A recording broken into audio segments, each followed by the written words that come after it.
Greetings, friends, and welcome back to the 3 Minute Horror Show.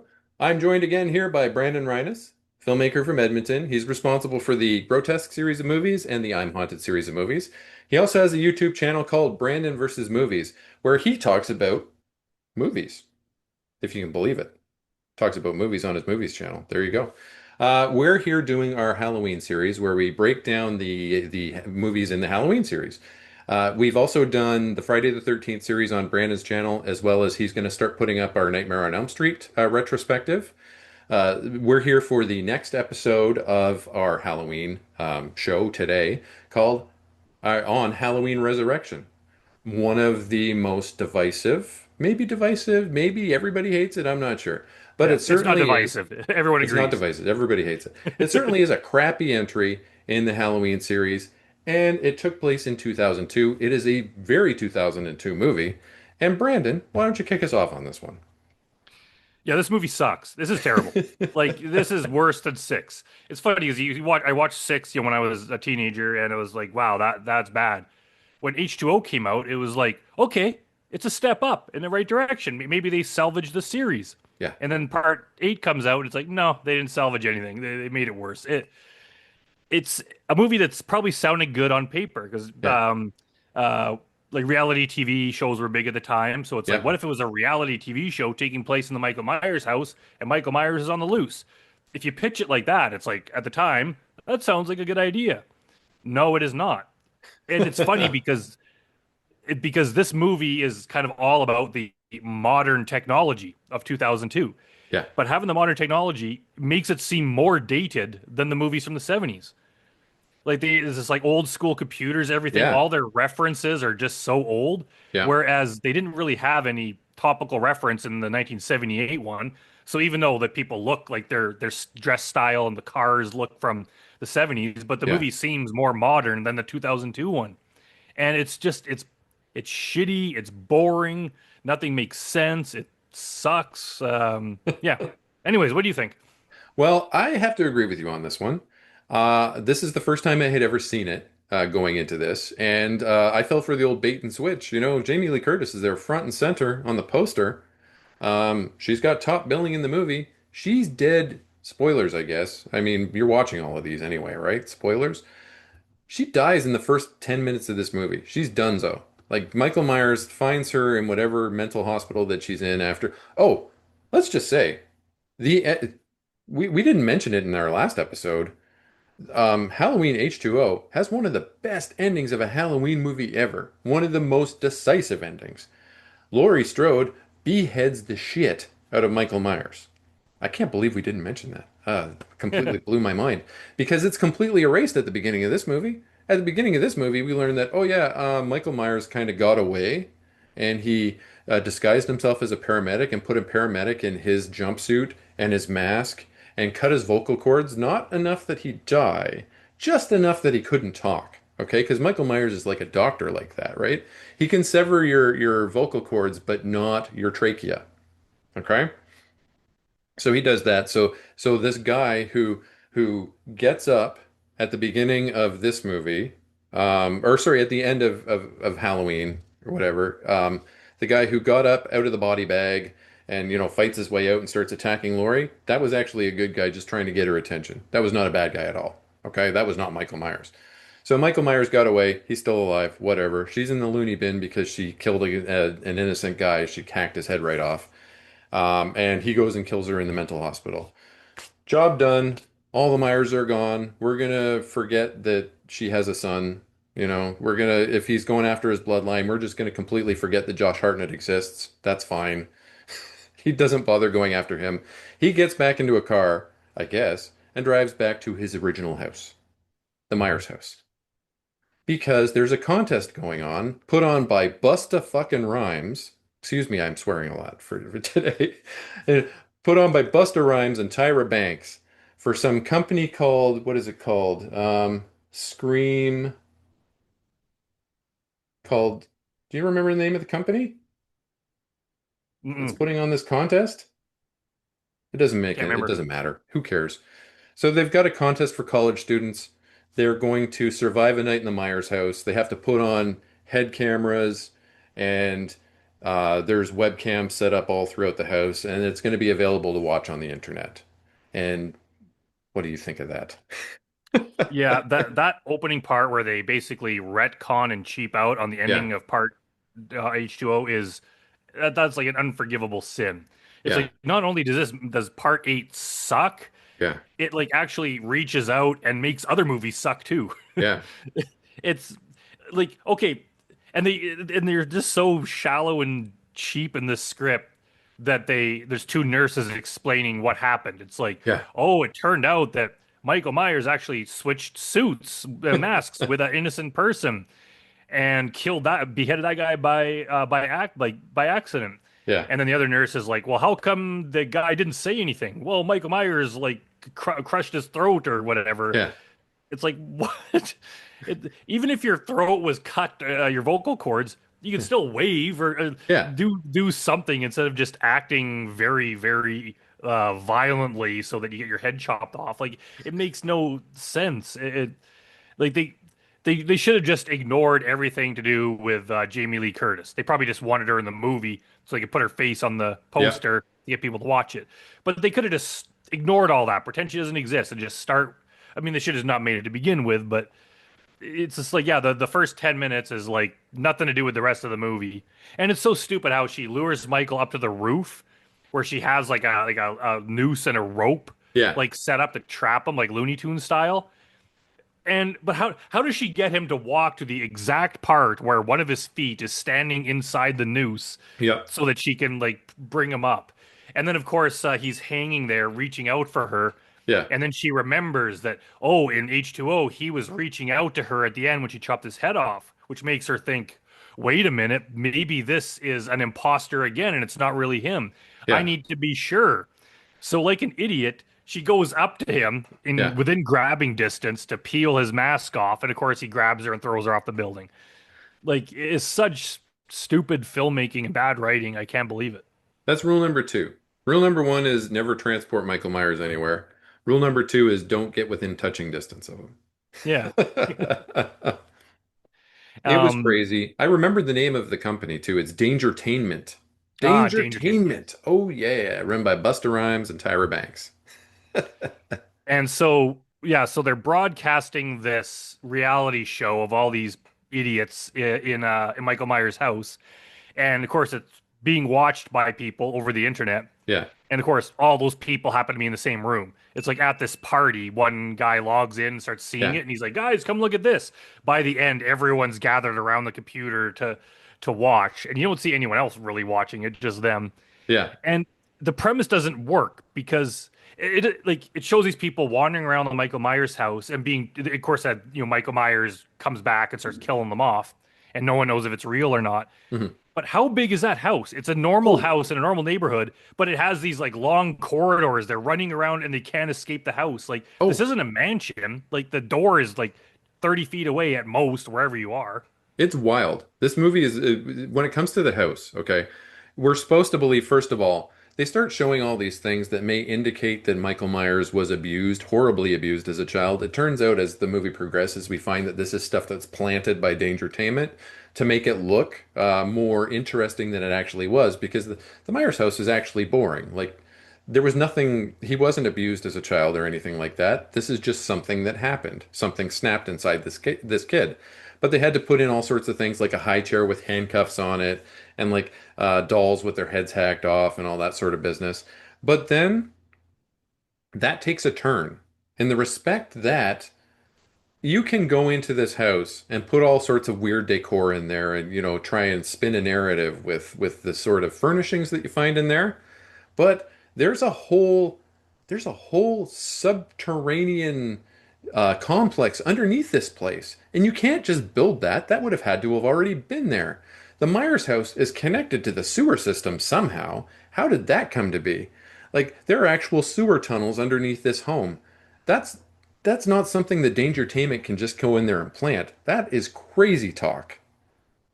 Yeah, it's like they just made it to have more space for the Mhm. movie, but it makes no sense logically. Yeah, And even the whole premise of this show, like yeah, they planted stuff in there, and these people were supposed to go in the house and explore and find clues or yeah, whatever.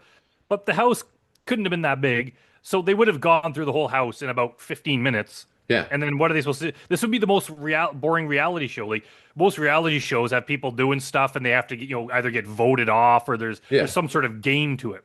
There's no game to this. It's like just hang out in this house. Who would ever want to watch that? That'd be the most boring show ever. Not to mention also like Busta Rhymes ends up Yeah. putting on the Michael Myers mask, going in there to scare them. So he'll go after them with a knife. Yeah. If you're doing that and people think they're in mortal danger, Yeah. they will grab something and kill him. Why would he put himself at risk like that? Like if you go after someone and pretend to kill them as a joke, how do you know they're not going to stab you or Yeah. you'll bash you over the head with something? It just doesn't make sense. The rest of the cast is rounded out with people who are pretty fairly well known at this point in time, like Bianca Kaliach. Kaliach, I think is how you say her name, as the lead character is Sarah, who's the final girl, and Katie Sackhoff is in it, who's been in Battlestar Galactica and tons of other things, The Mandalorian, bunch of other stuff at this point in time. And Sean Patrick Thomas, I believe his name is. He's still in stuff now. He was in all sorts of movies in 2000s. So like this is a real snapshot of the early 2000s. And then like we mentioned, Busta Rhymes and Tyra Banks are in it too. I don't think I'm missing anybody there, but I believe that this movie was somebody sat down and said, what if Michael Myers was chasing somebody, but they had someone on the outside that could see what they were doing and then was feeding them information, and then they wrote the story backwards from there. Because they Mm. had this character, this nerdy freshman who was catfishing Bianca Kalich's character into thinking that he was some like steamy senior at the university who was helping her with his tech stuff, but really is just this little nerd who calls himself Deckard, probably after Deckard came from Diablo at this point in time, because that was out when this movie was out. Um, and he was watching the webcam footage, like Brandon mentioned before, that they were at a party and everyone was watching this webcam footage. So when Michael Myers starts attacking, he starts texting her phone from the computer. I don't think that you could probably do that at that point in time, but this guy can. So he was telling her stuff like, oh, he's in the other room, or get out on the roof, and all that sort of thing, which brought a new dimension to this type of slasher film, something that we hadn't really seen before, with an outside observer who is giving beneficial advice to the final girl. But it was still goofy as hell, and when you think about it, it wouldn't have worked at all. Yeah, and like I said, like it probably worked on paper because that sounds kind of cool. Like Yeah, is texting her like Michael Myers is coming, and but the biggest problem with this movie is it's boring. yeah, Like it's there's a whole bunch of kills. I even just watched it again, and I can't even really remember any of the kills. Like yeah, they're not memorable. It's just boring as hell. It's really dark. It's the same thing over and over again. All we yeah, see is like locked in this dark house, and then a bunch of idiots at a party in Halloween costumes yeah, watching it happen on their computer. It's not fun to watch. However, I won't say it's a positive note, but I did watch it once with the director commentary, yeah. and it's the same guy that directed part two, like Oh, Halloween really? two. So I don't know what the hell happened to him. He just Yeah. lost his edge. Um, but hearing him comment on the movie and explain what he was trying to do made me kind of appreciate it. I was like, oh, like I see what he intended to do, and it sounds good. Like if you didn't see the movie, you'd be like, Yeah. yeah, like this is good. But what he tried to do just didn't work because the movie sucks. It's just really boring. Like I like even Halloween, even the boring parts of Halloween H2O are not Yeah. that bad. Yeah. This one, even the best parts are just boring to watch. And then it's got Busta Rhymes. He's a kung fu fan, so he's Yeah. also knows kung fu. And then he's fighting Michael with all these spin kicks and stuff, which is just dumb. Fucker. And like there was very like H2O redeemed itself at the end by the last half hour being awesome. Yeah. This one, there's nothing really redeeming about it. There's nothing really there might be there's a few cool shots. Like Yeah. there's the odd shot where you'll see Michael Myers' shadow or see him walking. It's like that's kind of cool. Yeah. But for the most part, there's nothing. And his mask looks better because part 4 and 5, which I like those movies, his Yeah. mask looked terrible. In this one, the mask looked pretty good, but his Yeah. hair looked weird. His Yeah. hair, it looked like someone shampooed his hair and it was all like puffy. Looks like he's got like a perm or something. Like it looks so awkward. And the guy that plays Michael, he walks weird. Like I've never noticed. This is the first one where I noticed his walk, but he's Yeah. trying to do like some kind of funny walk, and it was just a bit distracting. I didn't notice the funny walk, but I did notice that the mask game was on point. Like it seemed like a good mask. Now, that pales in comparison to the masks that we're about to see or that we're about to talk about, but still, Busta Rhymes was simultaneously the best and worst thing about this movie. Um, the worst in the respect that, you know, the whole kung fu fighting and all that sort of thing. But the best in the respect that I think he improvised most of his dialogue and it was kind of funny. The stuff that he was coming up with, like trick or treat motherfucker and all that sort of business, that was pretty funny. Why the hell you dressed like me anyway? I ain't paying you to be Michael Myers. I'm playing Michael Myers. Yeah, I didn't hate him in this. It was Yeah, like probably wasn't his fault. It was just bad writing, bad yeah, movie, bad characters. But he himself was not like he wasn't annoying or anything like that. So no, like it was fine. Um, it's just there was I think there was more characters that pissed me off in some of the other ones than there were yeah, in this. But that's not necessarily a good thing. It just means all the characters were just too plain. Like even the nerdy tech guy and his yeah, friend, like they just weren't memorable. Everything they said was just stupid and forgettable. And overall, it was just this isn't a fun movie to sit through. Like no. every time I rewatch the entire series, when it comes to this one, it's like, should I skip it or just put myself through it again? And it's like, maybe I should watch it. And Almost all the guy characters are creeps too. When you yeah. think about it, like Sean Patrick Thomas, I believe that's his name. I keep second guessing myself. He seemed all right, but he was kind of a creep too in the end. But the one guy from American Pie that nobody remembers was in it, and he was a creep. Oh yeah, that guy. Yeah, Yeah, the guy who's not Chris, what's his face, the big guy, and he's not the guy who fucked the pie. The other guy, the guy who the nobody little guy, remembers. the little That wiener guy. guy. Yeah. Yeah. So that guy was in it, and then the art student, the music student guy who was hitting on the redhead through the whole thing. He was a creep too. They're all creeps. Everybody's a creep Yeah. in this movie. Yeah. What a shit movie. All right, what do you rate Halloween Resurrection? I'd have to go two. Two? Oh, okay. Yeah. Well, I rated it a four, which is 1 point above number six for me. Oh, okay. Yeah.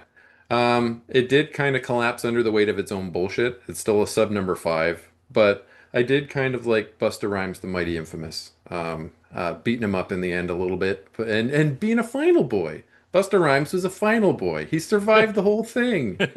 Off to go and do, well, he's not going to be doing terror stuff anymore because he quits that business at the end of this movie. Says, being afraid is not a funny joke or something like that. I can't remember the exact quote. But And yeah, fu- and funny enough, another reason I'm giving it a low rating is because yeah, when this movie came out, I watched it on pay-per-view. I think it might have been the first movie I ever watched on pay-per-view when I got yeah, my cable box when in 2002. So I had to pay $5 to watch it. yeah, Since that time, I bought it on DVD. But last night when I sat down to rewatch it, my DVD wasn't playing. For whatever it worked before, but whatever reason, it just wouldn't read the disc. So I'm yeah. like, shit, I got to watch this to do the review. So I'm like, God damn it, I couldn't find it anywhere, and it was too late to message you about it. So I'm like, I had to go on Amazon and pay another $5 to watch this Oh piece of shit. no, you had to pay to watch it again. They So I'm got like, you man, I paid twice. like $10 on watching this stupid movie. So I'm just like, you know what? I'm gonna knock point 0.5 off just for Yeah, that reason. absolutely. Yeah, you know what though? It was the scene where Katie Sackhoff's head falls down the stairs was pretty fun. Yeah, I guess yeah, that might have been the best part of the movie. Like there might have been little bits, like there were some shots where I'm like, that's a cool shot, Yeah, but like H2O had entire like sequences of like yeah, awesomeness. This one, it was like that 5 seconds was good, or I like that shot where you see Michael Myers' shadow, yeah, but there was no part that was good. Like I watched it last night, I can barely remember it. It's just yeah. people running around in the dark. And then Busta Rhymes doing the kung fu moves. Yeah, yeah, that was the most memorable part, but it definitely wasn't good. All right, folks, that brings us to the end of our conversation related to Halloween Resurrection. Now we are out of the mainline Halloween films, and we're going to jump to the Rob Zombie duo next. Just duo. There's two. They're fun. Whatever, right? What are you going to do? So remember to subscribe to Brandon's channel, Brandon versus Movies. Subscribe to my channel while you're at it so we can hear more conversations like this one.